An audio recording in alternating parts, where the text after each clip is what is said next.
네, 이 시편 80편도 아삽의 시입니다. 아삽의 시. 아삽은 다윗 시대에 살았던 사람이죠. 레위인이고 또 찬양의 리더고 또 선지자고 시인이었습니다.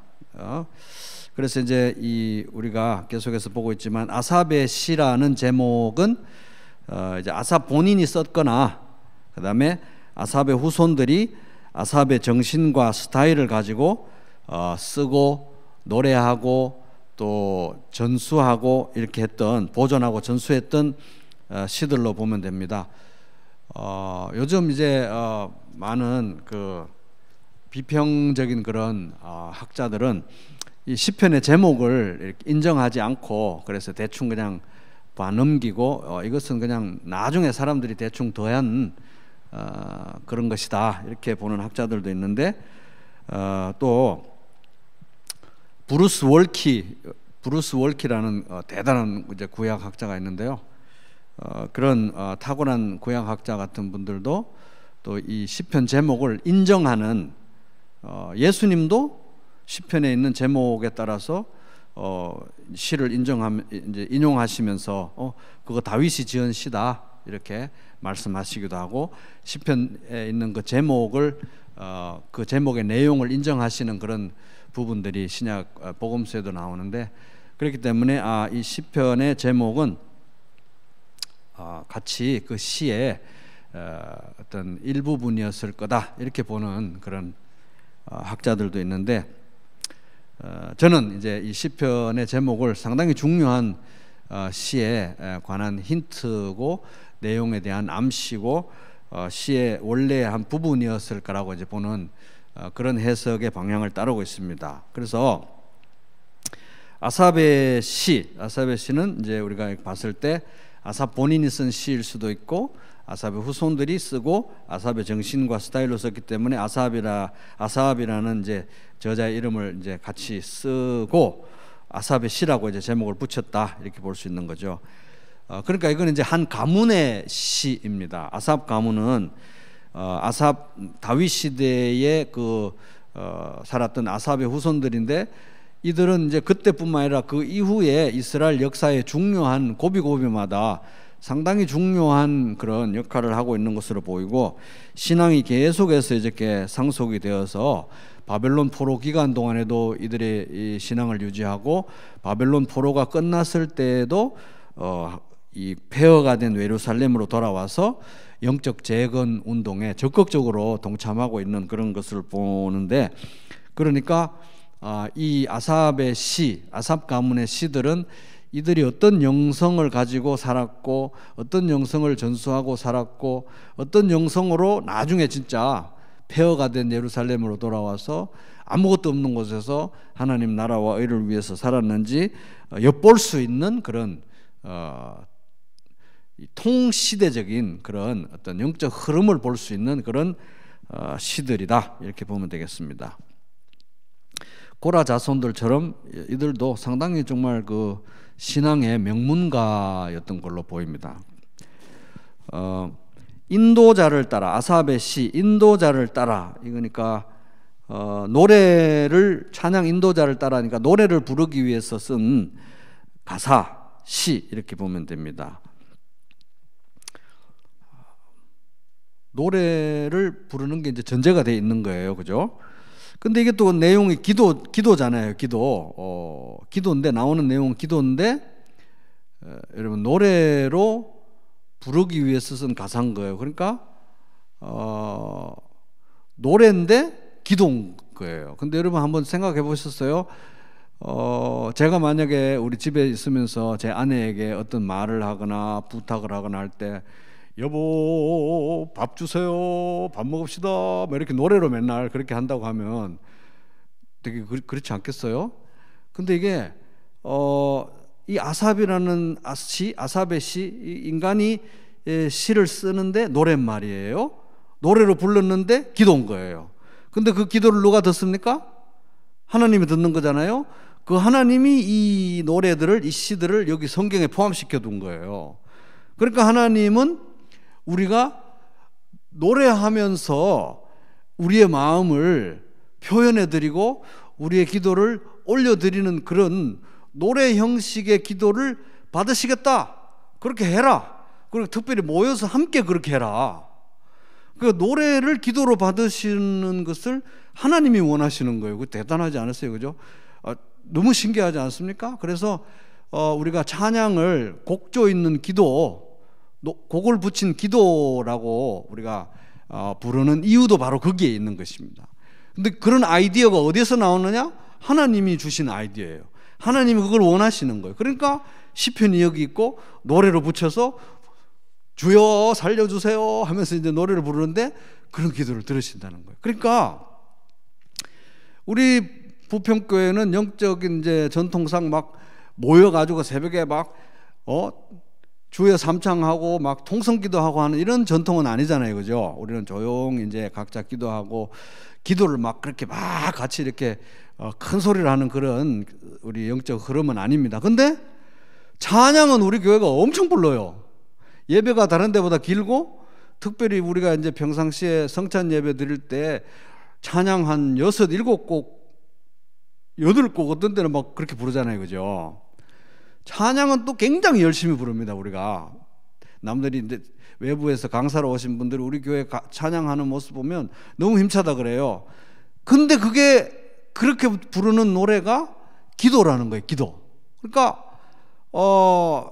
우리는 서로 박자도 안 맞추고 막 산발적으로 통성기도하는 전통은 아닌데 찬양을 굉장히 중시하는 교회고, 그 말은 뭐냐면 같이 한 목소리로 곡조를 가지고 막 노래할 때 그게 하나님께 올려드리는 간절한 기도라는 거예요. 그래서 우리가 함께 한 목소리로 곡조 있는 기도를 올려드린다. 굉장히 신기한 현상인 것입니다. 하나님은 노래로 올려드리는 기도를 들으시는 분이다, 받으시는 분이다. 그래서 우리는 이제 노래할 때 우리 요즘 뭐 노래 부르는 그런 프로그램들, TV 프로그램들 보면 가수가 막 영혼을 막 쏟아내듯이 그렇게 노래하는 거 보면 울림이 있고 감동이 있잖아요, 그죠? 그리고 가사 하나하나가 막 그들이 마음을 쏟아서 노래하면 다 살아서 움직이는 그런 노래들이 있는데, 우리가 찬양할 때 그렇게 막 임재범이 막 여러분 이런 노래 부르듯이 그렇게 마음을 쏟아서 노래 부르면 그것이 하나님께 올려드리는 간절한 그런 공동체적인 곡조 있는 기도가 되기를 바랍니다. 그래서 이게 인도자를 따라 부르는데 노래잖아요. 근데 보세요. 소산님 에두세 맞춘 거예요.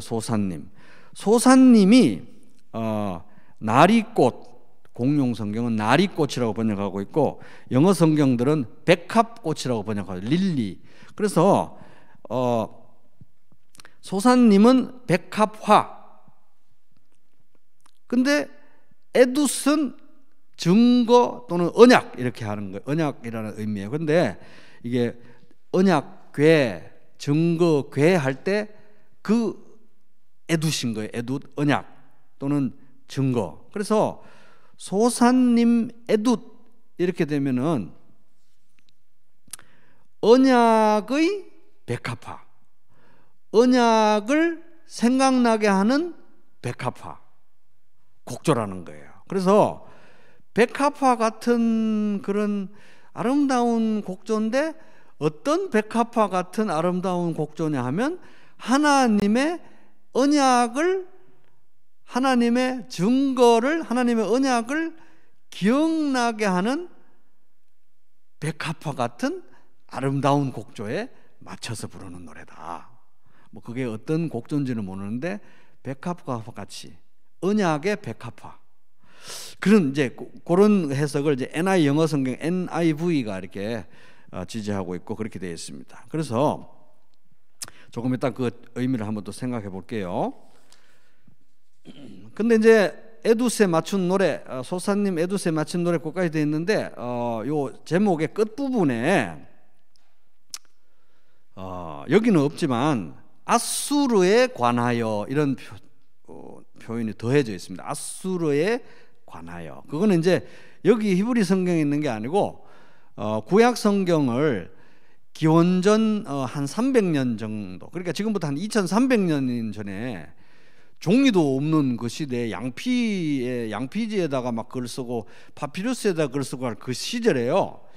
기원전 300년에 이미 이 구약 성경 전체가 히브리 말에서 헬라 말로 번역이 됐어요. 신약 성경 언어인 헬라 말로 다 번역이 됐는데 어마어마한 프로젝트가 진행된 거잖아요. 그러니까 그 오래된 그 70인역 그 번역에 이 시편 80편 제목에 보면 소사님 에두세 맞춘 노래, 그 다음에 아수르에 관하여 이런 표현이 있는 거예요. 그러니까 그 당시 지금부터 2300년 전, 그러니까 예수님이 오시기도 전에 이 구약 성경을 번역할 때 그 학자들이 번역하다가 이거는 좀 더 추가적으로 뭔가 힌트를 더 넣어줘야 되겠다. 그래야 나중 사람들이 시를 더 이해하기 쉽게 아수르에 관하여 넣은 거예요. 그걸 보면은 뒤에 나오는 내용이 막 나라가 망한 내용, 그 다음에 심판받는 내용 뭐 이런 게 나와요. 그런 거 보면은 이 시의 배경은 우리 이스라엘이 북왕국 남왕국으로 이렇게 갈라져 있었잖아요. 그런데 그 북왕국은 기원전 722년에 망했어요. 남왕국은 기원전 586년에 망했고, 그래서 이 북왕국 이스라엘이 망했을 때, 그 북왕국 이스라엘이 망한 것을 보고, 왜냐하면 북왕국 이스라엘은 아시리아 제국에 의해서 망했기 때문에 아수르에 관하여 북왕국 이스라엘이 망했을 때 상황을 보고 지은 시구나, 이렇게 우리가 힌트를 얻을 수 있는 것입니다. 실제로 나중에 그 나오는 지명들이나 이런 걸 보면 일치하는 부분이 있어요. 그래서 이것은 남왕국 유다가 망했을 때가 아니라 그거보다 한 150년 전에 이 북왕국 이스라엘이 망했을 때, 하나님의 언약을 배반하고 하나님 말씀을 어기고 우상 숭배해서 북왕국 이스라엘이 아수르에 의해서 멸망했을 때 남왕국에 있던 이 아삽 자손들이 그 상황을 보고 탄식을 하면서 하나님 앞에 올려드린 기도다, 이렇게 이제 보면 되는 것입니다. 자, 원래는 이제 다윗 왕 때나 솔로몬 왕 때는 북왕국과 남왕국이 다 합쳐져서 통일 왕국이었잖아요. 그런데 한 250년, 그러니까 다윗, 솔로몬 지나고 난 다음부터 여로보암부터 이제 북왕국, 남왕국이 갈라지고, 다윗 때로부터 그 뒤에 한 250년 정도 지나가지고 이제 이 북왕국, 이 이스라엘이 아수르에 멸망을 하는데, 여러분 한번 생각해 보세요. 북왕국에는 10지파가 있고 남왕국에는 2지파가 있는데, 하나님의 백성들이었는데, 원래 아무리 갈라져서 북왕국 남왕국이라고 했다고 하지만 북왕국 이스라엘이 눈앞에서 아수르라는 대제국에 의해서 쫄딱 망하고 너무너무 잔인하게 망했어요. 정말 잔인하게. 나중에 남왕국 유다가 망했을 때도 잔인했지만 북왕국 유다가 그때 망했을 때도 엄청나게 잔인하게 망했는데, 남왕국 사람들이, 예를 들어서 이 아삽의 후손들 같은 사람들이, 그때가 이제 남왕국 유다에는 뭐 아하스 왕, 히스기야 왕 이런 시대였어요. 북왕국이 망한 걸 보고 얼마나 충격이었겠어요. 하나님의 자녀들, 하나님이 선택하신 나라도 저렇게 망할 수가 있구나. 저렇게 다 포로로 다 끌려가 버릴 수 있네. 그리고 실제로 아수르가 침공을 해서 북왕국이 망했을 때 남왕국에도 굉장한 위험이 닥쳐가지고 다 사시나무 떨듯이 떨어야만 되는 그런 불안한 정세 속에서 북왕국이 망한 걸 보고 너무너무 기가 막히는 거 아니에요. 물론 이제 하나님 말씀을 어기고 불순종하고 우상 숭배해서 망한 거는 이 아삽 자손들이나 모두 다 알지만 그 상황이 너무너무 충격인 거예요. 그래서 그걸 보고 이 시를 지었다. 너무 충격적이고 너무 두려운 상황에서 지은 거예요. 그래서 1절, 요셉을 양떼같이 인도하시는 이스라엘의 목자여 귀를 기울이소서. 그룹 사이에 좌정하신 이여 빛을 비추소서. 하나님을 여기 보면 이스라엘의 목자여 이렇게 부르고 있는데, 이거 굉장히 특별한 호칭입니다. 굉장히 드물게 사용된 호칭이에요. 이스라엘의 목자여. 근데 이게 사실 우리말에는 요셉을 양떼같이 인도하시는 이라는 표현이 먼저 나와 있는데, 이스라엘의 목자여 이게 제일 먼저 나와요. 그래서 이 공용 성경은 이렇게 번역하고 있습니다. 이게 맞아요. 이스라엘의 목자시여, 이렇게 시작해요. 이스라엘의 목자시여 귀를 기울이소서. 요셉을 양떼처럼 이끄시는 분이시여, 그룹들 위에 좌정하신 분이시여, 광채와 함께 나타나소서. 이스라엘의 목자시여, 이렇게 시작하는 거예요. 이스라엘의 목자시여.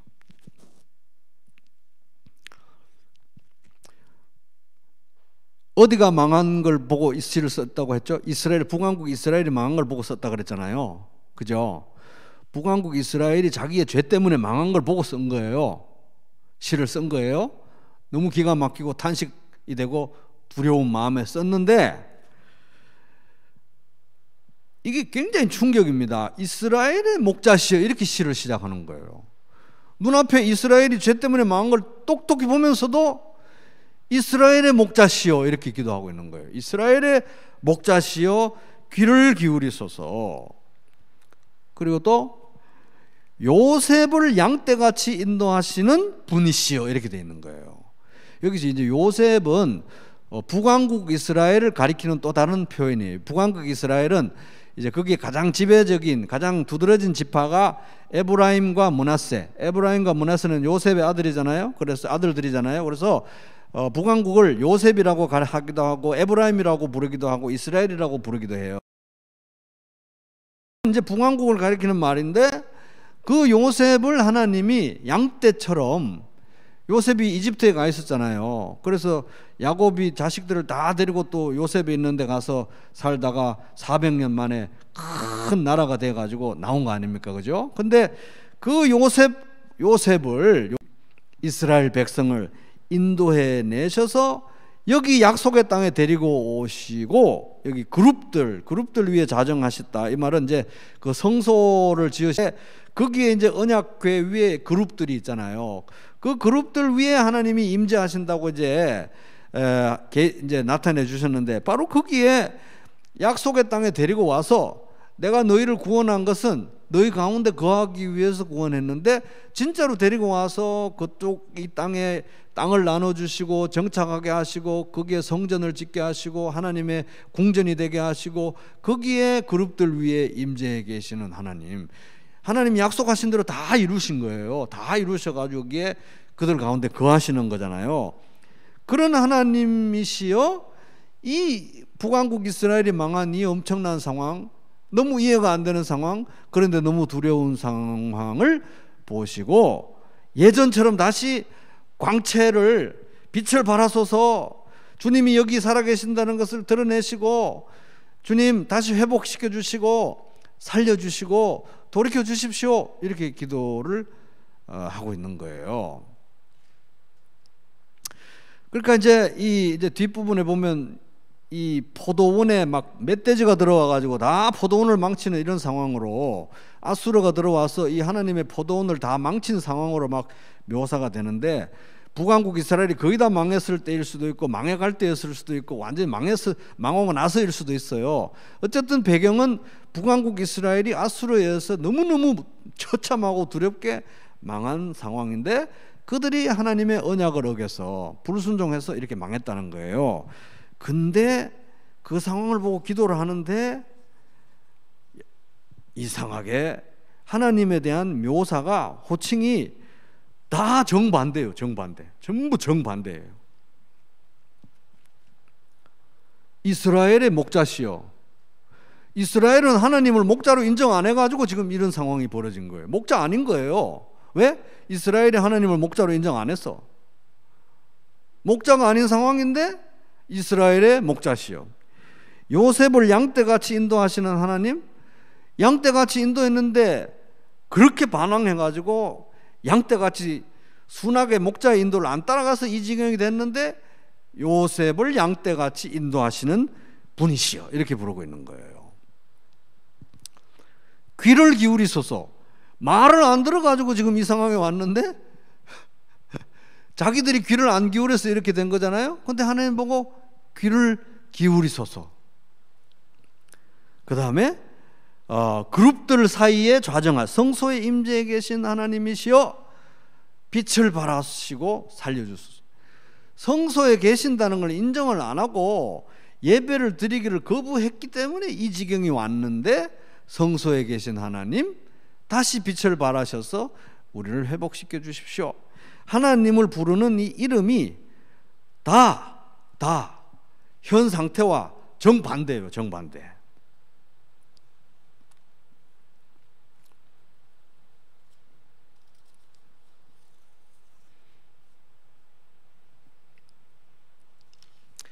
열왕기하 17장에 보면은 북왕국 이스라엘이 외망한 지가 쭉 설명이 나오는데 이런 구절이 있습니다. 한번 들어보세요. 그리고 주님의 율례와 주님께서 그들의 조상과 세우신 언약과 그들에게 주신 경고의 말씀을 거절하고 헛된 것을 따라가며 그 헛된 것에 미혹되었으며 주님께서 본받지 말라고 명하신 이웃 나라들을 본받았다. 열왕기하 17장 15절 쭉 왜 북이스라엘이 망했는지 설명하는 구절 중에 한 구절입니다. 그러니까 자기들을 양떼같이 애굽에서 인도해 내신 하나님을 목자로 인정을 안 한 거잖아요. 야곱을 통해서 그 12지파의 복을 다 주셨는데 그 야곱을 통해서 약속하시고 복 주신 그 내용 그대로 행하신 하나님을 또 인정을 안 한 거예요. 약속대로 임재에 계신 하나님을 인정하지 않았고 귀를 기울이지 않았고 낮에는 구름 기둥 밤에는 불 기둥으로 인도하시면서 그 성소에서 막 빛이 임재의 어떤 영광이 막 드러났던 하나님인데 그거를 인정하지 않아서 지금 이 지경이 됐는데 하나님을 정반대로 다 부르고 있는 정반대로 다 부르고 있는 거예요.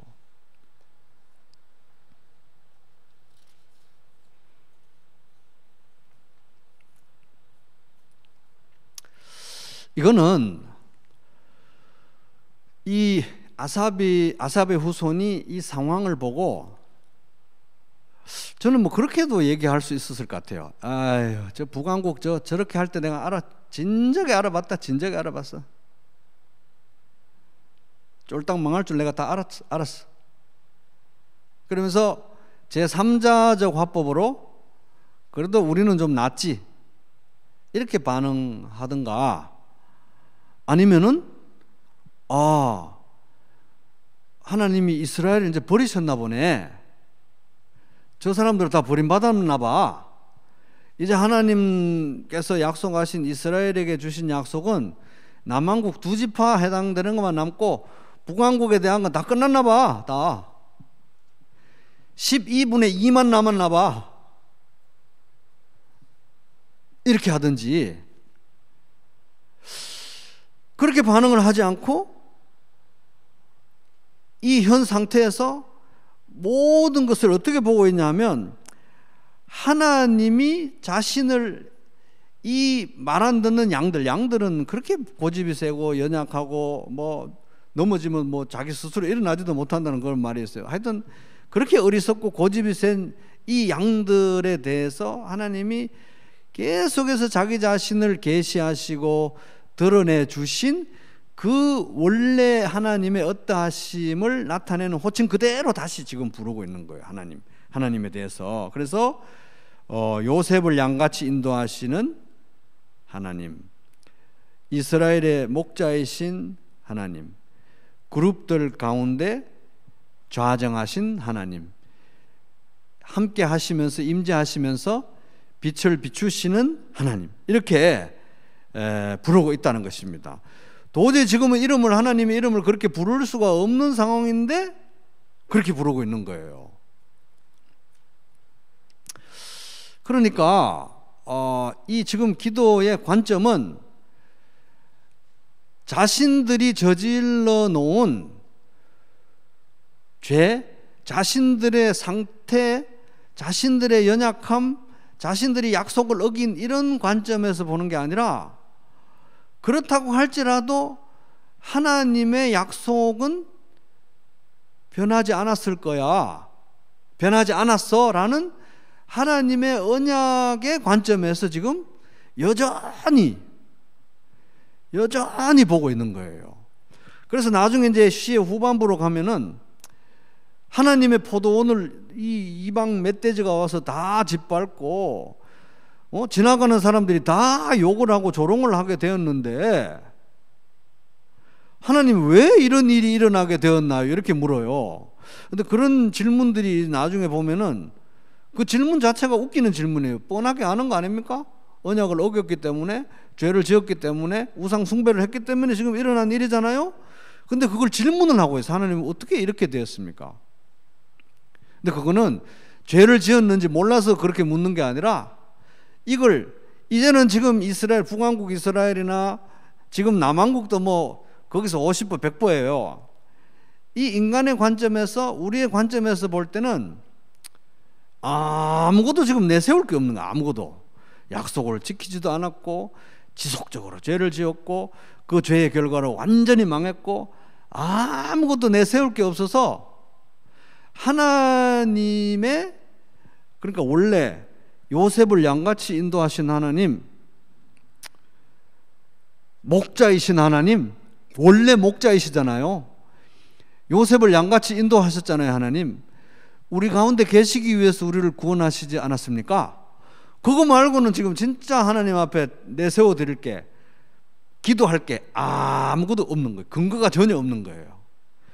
그래서 쫄딱 망한 상황에서도 자기들의 죄에 대해서 이렇게 구구절절 사실 얘기하는 내용은 이 시에 안 나와요. 그럼 회개하지 않아서가 아니라 이들은 누구보다도 자기들의 죄에 대해서 아니까 회개하죠. 그런데 지금 중요한 것은 우리들을 돌이키고 살릴 것이 우리들에게는 정말 제로다. 제로. 아무것도 없다는 거예요. 하나님이 자신의 언약을, 하나님이 자신의 신실함을 기억하고 와서 우리를 살려주는 것 말고는 아무 방법이 없다. 그래서 그 하나님께서 원래 우리들에게 보여주셨던 그 이름을 여기서 이 상황을 보면서도 딱 1절에서 언급하면서 부르고 있는 거예요. 근데 곡조가 아까 뭐라 그랬죠? 소산님 에두시라 그랬잖아요. 그죠? 소산님 에두. 백합화 곡조인데 너무 아름다운데 언약을 기억나게 하는 소산님 에두시예요. 그러니까 언약을 하나님이 물론 기억하고 계시지만 우리에게는 지금 하나님이 자기의 언약과 신실함을 기억해서 우리를 살려주고 회복시켜주는 것 말고는 어떤 내세울 게 아무것도 없기 때문에 남은 거 뭐예요? 하나님 언약을 기억해 주세요 하면서 언약을 기억나게 하는, 하나님의 언약의 향기가 나는 백합화 곡조로 하나님 앞에서 띠라리라리 하면서 하나님 언약을 기억나게 하는 이 곡조를 들으시고 우리를 살려주세요. 이건 거예요. 그러니까 아무것도 내세울 게 없는데 하나님 언약을 기억해 주시고 소산님 에두트, 언약을 기억나게 하는 이 백합화 곡조를 들으시고 우리를 살려주세요. 그것입니다. 자, 그래서 이제 진짜 이 호칭을 1절에 나오는 호칭을 보면 너무너무 사연이 많은 호칭된 거예요.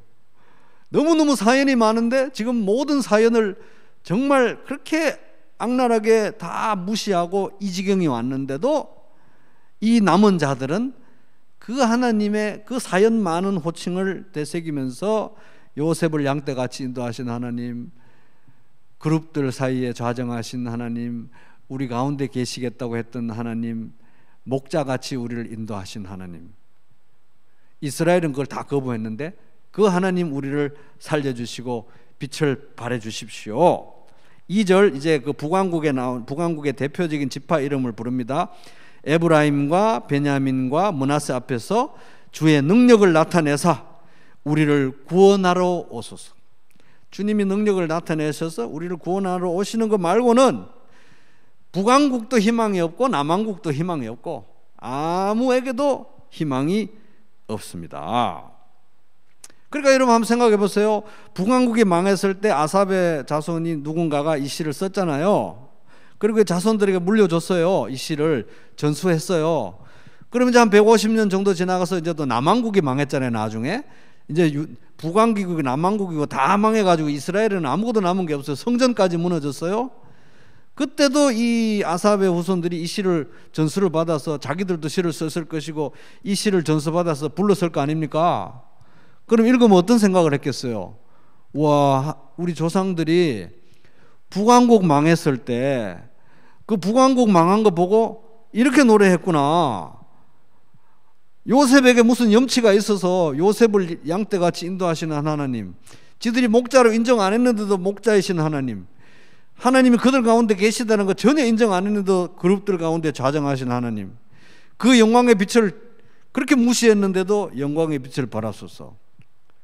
그때 우리 조상들이 북왕국 망했을 때도 그렇게 기도했지, 지금도 그렇게 기도해야 되겠다. 우리도 그렇게 기도해야 되겠다. 우리를 살려달라고.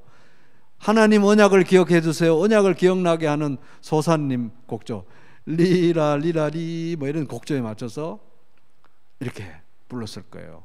무슨 특별한 뭐 이제 소사님 곡조라고 해서 뭐 특별한 뭐 단조다 장조다 이런 게 아니고, 오늘날 우리한테 만약에 적용하면 어떻겠습니까? 오늘날 우리에게 곡조가 하나님의 언약을 기억나게 하는 곡조는 모든 찬송이 다예요. 우리는 예수 그리스도의 보혈의 공로 안에 있기 때문에. 그래서 우리가 부르는 모든 찬양은 다 사실 소사님 에두세 맞춘 노래나 마찬가지, 예수 그리스도의 보혈에 힘입어서. 그래서 성찬의 자리에 나와서 우리가 이런 찬양을 부를 때 그 십자가의 진실 앞에 마주치면은 하나님이 언약을 기억하고 우리를 살려주는 거 말고는 답이 없는 거예요. 아무것도 내세울 게 없는 거예요. 북왕국 이스라엘이 망했을 때도 그렇고, 남왕국 유다가 망했을 때도 그렇고, 우리가 십자가 앞에 나왔을 때도 우리는 소사님 에두스에 맞춰서 예수 그리스도의 십자가를 기억하시고, 그 흘리신 피를 기억하시고, 그 상하신 몸을 기억하셔서 오늘도 이 부족한 저를 받아주시고 회복시켜 주시고 새롭게 이 세상을 향해서 나아가게 하시고 이기게 하여 주십시오. 소사님의, 그래서 우리가 성찬상 앞에서 기도하는 그 노래들은 다 사실은 하나님의 언약을 기억나게 하는 노래인 거예요. 노래인데 기도예요. 그죠? 노래인데 기도인 거예요. 같이 부르는 노래로 하는 통성기도예요. 노래로 하는 통성기도.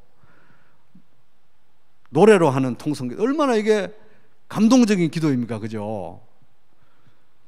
그래서 저는 사실 그 뮤지컬 이런 거 보면은, 제가 가보진 않은 TV에서 이렇게 뮤지컬 이런 거 하는 거 보면은 사운드 오브 뮤직 이런 것도 영화 보면 노래로 막 말을 하잖아요. 그래서 저는 그거 처음에 그런 걸 보면 그냥 말로 하지 왜 노래로 하나, 너무 그게 막 피곤하고 그래요. 그래서 말로 하지. 근데 이 뮤지컬 같은 이런 기도를 하나님이 좋아하시는 거예요. 그 가사 하나 한자 한자에 혼을 다 담아가지고 영혼의 울림을 가지고 소사님 에둡, 하나님의 언약을, 그리스도의 십자가와 그 보혈과 그 상하신 몸을 하나님 기억해 주시고 그 예수 그리스도 안에서 저를 도와주십시오. 하나님은 다 알지만 우리가 하나님 그 언약을 기억하게 해달라고 부르는 노래다. 이게 소사님 에두시라는, 우리의 곡조가 바로 이 곡조라는 거예요. 쫄딱 망했는데도 이런 노래를 부르고, 우리도 예수 그리스도 앞에 올 때는 이런 마음으로, 진짜 가난한 마음으로, 텅 빈 마음으로 나와서 불러야 된다 이겁니다. 그 노래들이. 그죠? 그럼 그걸 하나님 받으시는 거예요. 노래로 부르는 기도를 받으시는 하나님인 거예요. 그죠? 그러니까 저도 이제 뮤지컬, 오페라 이런 거 좋아해야 되는 거예요. 노래로 말하고 하는 걸 하나님은 그런 굉장히 좋아하시는 그런 예술적인 감각을, 굉장히 독특한 취향을 가지고 계시는 거예요.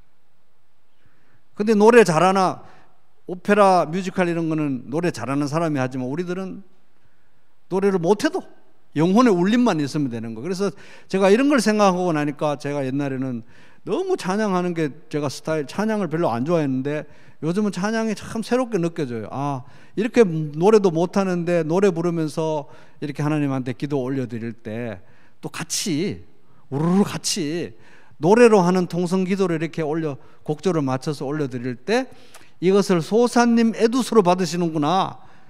그 예수 그리스도께서 십자가로 맺으신, 보혈로 맺으신 새 언약을 기억나게 하는 소사님 에두 곡조에 맞춘 노래구나. 예수 그리스도의 십자가 때문에 소사님 에두세 맞춘 노래가 되었구나.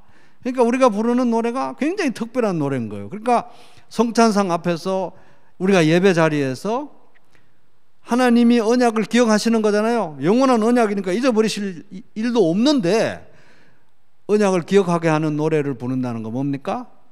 우리가 언약을 갱신하는 거예요. 우리가 자꾸 잊어버리니까. 사실은 우리가 하나님 앞에서 그 새 언약을 기억합니다. 이번 한 주도 다시 이 새 언약이 갱신된 삶을 살겠습니다. 언약을 확인하고 갱신하는 시간이 이 예배의 자리가 되는 것입니다. 그러니까 노래를 들으신다는 것 자체가 이게 어마어마한 은총인 거예요. 하나님이 나의 노래를 들으신다.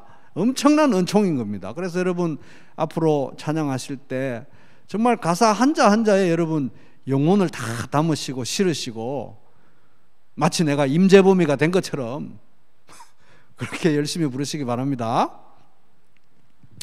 그래서 이제 이 2절에 보면 이제 그 대표적인 북왕국 지파들의 이름을 나열한 거잖아요. 3절에 보면은 같이 읽어. 이 3절이 너무너무 놀라운 구절이에요. 같이 읽어보겠습니다. 시작.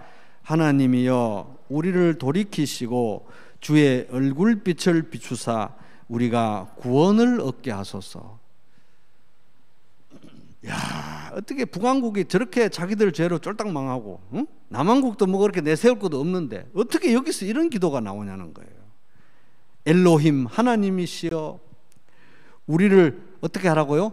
돌이키시고. 야, 이거는 슈브라는 단어, 돌아가다라는 뜻인데 슈브라는 동사의 이 사역형이에요. 그러니까 돌아가게 해 주세요 이 말이에요. 하나님이 돌이켜 주세요. 우리를 잡아가지고 자꾸 하나님에게서부터 멀어지려고 하는 우리를 딱 잡아가지고 돌이켜 주세요 이 말이에요. 그 말은 뭡니까? 돌아갈 힘도 없습니다. 돌아갈 힘도 없고 면목도 없고 돌아갈 마음도 없어요. 너무 악해가지고. 그래서 우리가 하나님께 돌아가는 방법은 하나님이 돌이키는 길밖에 없다는 거예요. 그래서 회개도 하나님의 주시는 은혜고요. 하나님이 이끌지 않으면 우리가 예수 그리스도 앞에 나올 사람이 아무도 없어요. 그리고 우리가 부평지역을 위해서 기도하잖아요. 등대가 되고 곳간이 되고 아버지 집이 되게 해달라고 기도하지만 이 부평지역 사람들 마음을 뒤흔들어 가지고 아 나도 이제 하나님 찾아야지, 예수 그리스도를 찾아야지, 아버지 집으로 가야지 이렇게 마음 먹게 하는 거는 성령님 말고는 그렇게 할 능력이 있는 분이 아무도 없는. 그래서 우리가 기도해야 되는 것입니다. 성령님 이 부평지역 사회를 흔들어 주셔가지고 이들의 마음을 돌이켜 주시고 마치 그 에스겔 그 환상처럼 마른 뼈가 살아나게 하신 성령님 샥 이 지역을 방문해 주셔서 돌이켜 주십시오. 물론 우리도 전도 열심히 해야 되지만 이들의 마음을 돌이켜야만, 이들을 예수 그리스도에게로 인도해야만 일어날 수 있는 일이기 때문에, 그래서 우리가 이렇게 새벽에 나와서 기도하시는 이 기도가, 또 가정에서 드리는 이 기도들이 아무것도 아닌 것 같죠? 어마어마한 힘을 가지고 있습니다. 바로 여기서 모든 영적 부흥이 저는 시작된다고 봅니다. 그래서 여러분 기도하실 때 아유 이거 뭐 내가 이거 와서 맨날 기도하는 게 뭔 그런 소용이 있겠나? 바로 거기에 우리의 이 모든 힘의 출발이 거기에 있는 것입니다. 왜? 하나님이 돌이켜 주셔야만 돌아오는 거니까. 그죠? 그래서 등대 곳간 아버지 우리가 아무리 돼도 소용없어요. 하나님이 이들을 돌이키시고 하나님이 이들의 마음을 옥토로 만들어 주시고 그래야 그 복음이 심어지고 30배, 60배, 100배 결실하는 것입니다. 그래서 여기 보면 돌이키세요. 돌이켜 주세요. 이제 이스라엘이고 북왕국이고 남왕국이고 뭐고 돌아갈 힘도 없고 면목도 없고 생각도 없고 너무 악해서 돌이켜 주세요. 참, 이 모든 것은요 하나님의 은혜에 근거하지 않으면 너무너무 뻔뻔스러운 기도인 거예요. 지들이 알아서 돌아가야지 어디서 돌이켜달라고 그렇게 지금 하는 겁니까? 그죠? 예수 그리스도의 보혈에 근거하지 않으면 이런 기도는 나올 수가 없어요. 돌이켜주세요. 돌이켜주세요. 그리고 그 다음 보세요. 주의 얼굴빛을 비춰주세요. 이게 이제 지연평 그 기도예요. 민수기 6장 22절에부터 나오는 그런 거 있잖아요. 이 아론 대제사장 아론과 그의 자녀 그 아들들이 이제 백성을 축복하라고 가르쳐 주신 기도, 지은평 기도잖아요. 대제사장적 기도예요. 아론의 기도. 주님께서 당신들에게 복을 주시고 당신들을 지켜주시고 당신들에게 밝은 얼굴로 얼굴빛을 비추시고 은혜를 베푸시며 뭐 이런 기도예요. 지은평. 지켜주시고 은혜를 베푸시고 평화를 허락하시고, 지은평 기도잖아요. 근데 그게 이제 이 얼굴빛을 비춰주시라는 그런 기도인데, 주님께서 당신들을 밝은 얼굴로 얼굴빛을 비춰주시고, 민수기 6장 25절의 내용인데, 지금 죄를 지어가지고 이렇게 쫄딱 망했는데 나도 이렇게 웃는 얼굴로 보기 싫겠어요. 그죠? 자기가 생각해도 하나님이라도, 자기가 하나님이라도 웃는 얼굴로는 참 보기 힘드시겠다, 이 지경이. 그렇게 선지자를 보내가지고 말씀을 하시는데도 그렇게 지독하게 말을 안 듣더니 결국 이 꼴이 나서 온 이방 사람들에게 하나님의 명예가 실추된 상황인데, 웃는 얼굴로 보고 싶겠습니까? 근데 우리를 잡아서 돌이켜 주시고 웃는 얼굴로 우리를 좀 봐주세요. 하나님이 웃는 얼굴로 안 봐주시면 우리는 지금 살아갈 힘이 없습니다. 그게 아론이 제사장으로서, 대제사장으로서 백성들을 위해서 하라고 하나님이 가르쳐 주신 기도예요. 뻔히 알잖아요. 얼마나 모세와 아론에 대해서 이 이스라엘 백성들이 악랄하게 거역했는지 하나님이 다 아시고 미리 아셨을 텐데, 아론, 너 이들을 위해서 기도할 때 하나님이 밝은 얼굴로 보게 해달라고 기도해. 얼굴빛을 비춰달라고 기도해. 그럼 그 기도 들으시겠다는 얘기잖아요. 꼴도 보기 싫을 텐데 밝은 얼굴로 보게 해달라는 기도를 올려라. 한 명이라도 기도하면 내가 듣겠다, 이거예요. 그 지금 이제 이런 남은 자들이 꼴도 보기 싫은 이스라엘을 위해서 얼굴빛을 밝게 비춰달라고 기도하는 것입니다.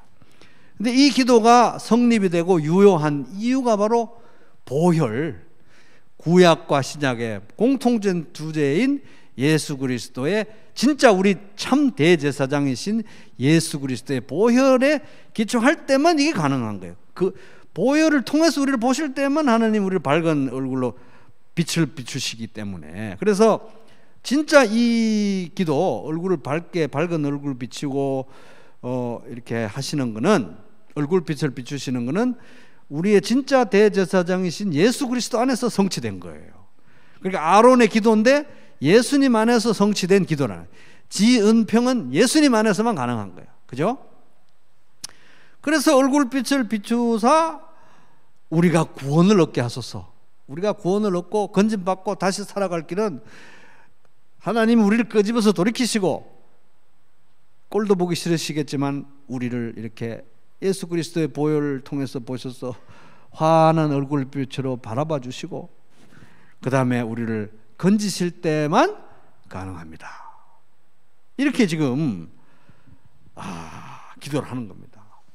이게 지금 그 당시 역사적 상황을 보면은 어떻게 이런 기도를 했나 몰라요. 그러니까 이들은 적어도 구약 성경에 나와 있는 제사 제도와 그 짐승을 또 피를 흘리고 그 제단 앞에 사르고 불 사르고 그 피를 흘려서 또 바르고 하는 그 모든 그 제사 제도와 하나님의 말씀 속에서 인간은 율법을 지킴으로써 구원받는 게 아니라 그 희미하게 계시는 구약 성경 안에서도 은혜로 구원받는구나, 은혜로 하나님이 우리를 붙드실 때만 살 수 있구나, 하나님이 은혜로 얼굴빛을 비추실 때만 살 수 있구나, 돌이키실 때만 돌아갈 수 있구나, 이거를 이들은 알고 그렇게 하나님께 기도했던 것입니다.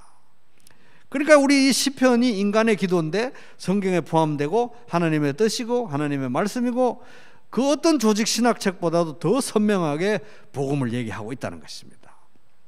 그래서 여러분 이제 요즘은 너무 교회 다니기도 힘들고 또 교회들은 또 다 이렇게 너무 지탄이 대상이 되고 이거 지금 어떻게 해야 되나, 모든 게 다 영적인 모든 것들이 다 무너져 버린 것 같은 이런 시대에 나 자신도 생각해봐도 별로 내세울 것도 없고 이래가지고 되나, 너무 답답하고 우울하고 불안하고 혼돈스럽고 그런 상황이지만 이때야말로 북왕국 이스라엘이 쫄딱 망해가지고 남왕국 유다도 사시나무 떨듯이 떨던 이 시대에, 암울한 시대에 이 사람들이, 아삽의 후손들이 하나님이여 우리를 돌이키시고, 또 이제 북왕국이 망했는데도 삼자적인 화법으로 그들은 망했는데 우리들은 참 괜찮죠, 이게 아니라 공동체 같이 우리를 돌이키시고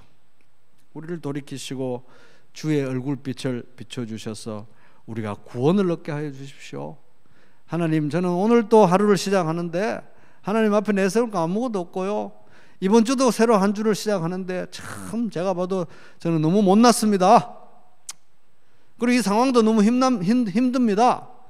그러나 지은평, 하나님 여기 우리를 돌이켜 주시고, 이제 진짜 제사장, 대제사장이신 예수님이시니까, 그죠? 우리를 돌이켜 주시고 우리에게 얼굴빛을 비춰 주시고 주님의 구원을, 보호하심을, 인도하심을 경험하게 하시는 그런 하루가 되게 해 주십시오. 이렇게 주님의 은혜에 철저히 기대서 기도하시는 그런 하루하루 되시기를 주님의 이름으로 축복합니다.